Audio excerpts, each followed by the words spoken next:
Quickly like the soldier. Quickly. Don't joke. Move. Quickly. Quickly like the soldier. This footage from earlier this year shows a stunning military upset in the Democratic Republic of Congo. These men are well-trained foreign military contractors hired by the Congolese government. Surrounded by news cameras, they're being rounded up and kicked out of the country by the rebel group known as M23, seen here in uniform. M23 claims to be a grassroots rebellion fighting the government to secure the rights of Eastern Congo's Tutsi ethnic minority. In early 2025, they shocked the world by capturing Eastern Congo's largest cities. But once the cameras stopped rolling, the real power backing M23's surprise advance marched in to occupy the area. These are troops from the tiny neighboring country of Rwanda, identified by intelligence sources who spoke with NBC News. We uncovered evidence showing that Rwanda has armed, trained, and commanded the M23 movement and committed thousands of its own troops to the fight. Their clandestine war has given them control over a territory with some of the world's richest deposits of rare earth minerals used in cell phones, computer chips, and batteries. It's also killed thousands and displaced millions. Despite accusations from the UN and Western governments, Rwandan President Paul Kagame has carefully and repeatedly denied any role in the conflict.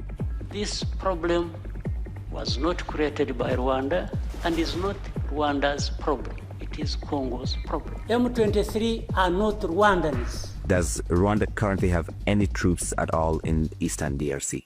I don't know. NBC News exclusively obtained 3 years of confidential intelligence reports and surveillance footage. They were given to us by military contractors hired to provide intelligence for Congolese forces. Using additional incident reports from the Rwanda Defense Forces, or RDF, satellite imagery, and interviews with combatants, we were able to piece together an account of Rwanda's secret war. For the first time, we can see how Rwanda established field bases on Congolese soil, like this base, nearly 40 miles across the border, which was used to arm, train, and command M23 allies.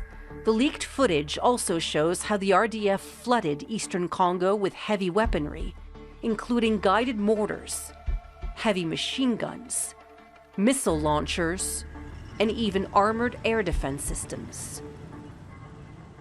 They established a network of trenches and fortified positions for Rwandan soldiers to directly engage in the fighting. The contractors we spoke to estimated that Rwanda's deployment in eastern Congo has grown to more than 5,000 troops. A spokesperson for the Rwandan government declined to respond to our questions, but said Rwanda acts in defense of its borders and has no territorial ambitions in the Democratic Republic of Congo. Along the way, there have been cracks in Rwanda's covert war. In May 2022, Congolese forces claimed to have captured 2 Rwandan soldiers on Congolese soil. Rwanda denied this, claiming the soldiers were kidnapped across the border.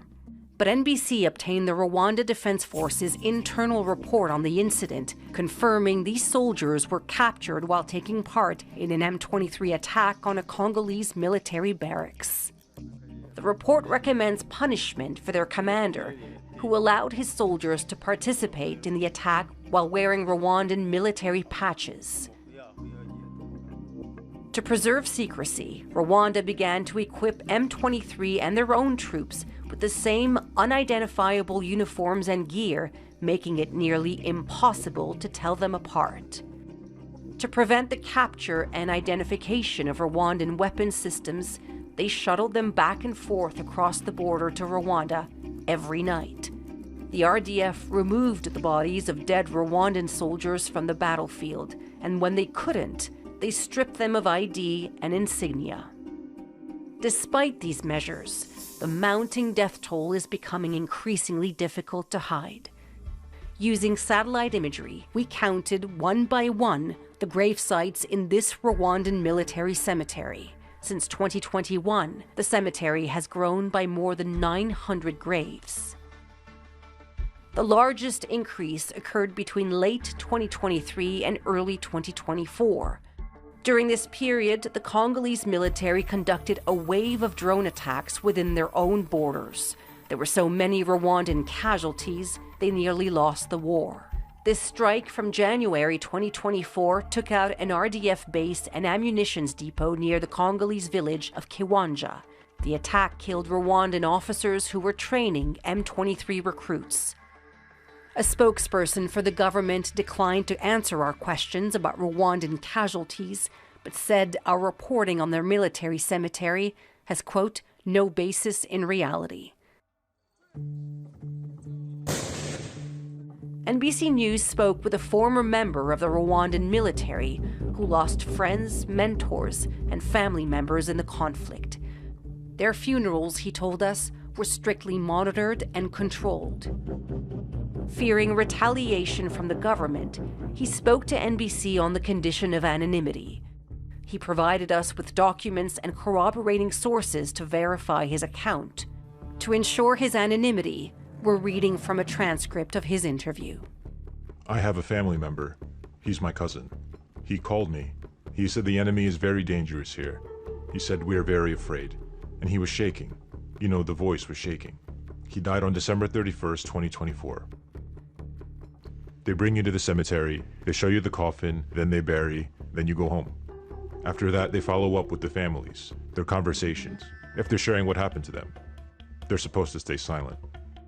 For many Rwandans, grief is more powerful than fear.